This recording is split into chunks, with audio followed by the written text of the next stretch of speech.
Finally, I want to go over the abdominal wall and how it relates to your core. So let's start with this image here. You can see two different layers of the abdominal wall. So on this side over here, we can see the rectus abdominis. So that's your six-pack muscle. You have it on both sides.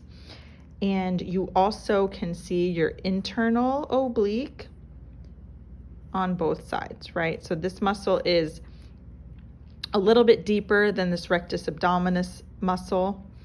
You also have your external obliques and your transverse abdominis. So if we flip, we can see that they've moved some stuff out of the way. So you can see your transverse abdominis muscle right here. So they've taken away those other more superficial layers.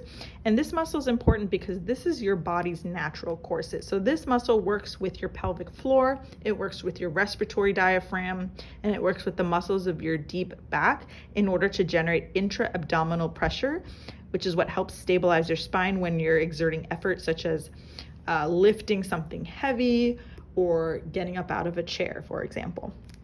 I really like this image too because this shows you the different layers of the abdominal wall from a cross section. So you can see we have the rectus abdominis along both sides of the body, and then you can see how there's other muscles, right? So you have your external oblique, your internal oblique, and your transverse abdominis, which all work to help with trunk stability. But some of these muscles are more functional than others. So if you do a bunch of sit-ups, your rectus abdominis is going to be nice and strong, but you might not be able to lift something heavy because you haven't been training your transverse abdominis. So it's important to train all these layers of the abdominal wall and not just the six-pack.